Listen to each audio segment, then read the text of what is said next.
Arkadaşlar ben bir resim yaptım. Umarım güzel ve hemen gösteriyorum. Kedimi çizdim, adı Güneş. Bir de filtreyle deneyelim. Bir filtre yoğundu. Şimdi bu daha da yoğun. Çok güzel.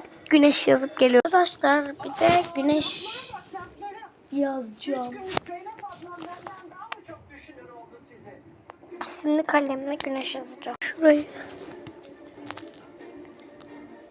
Tersin çayını iç, ben ısınlaşıp geliyorum.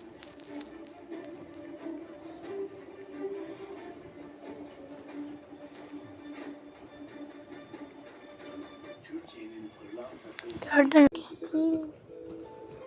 Küsmedim Nicle. Küstün Nicle. Ay, iyi misiniz gençler? Kalbin içini boyadık. Bye.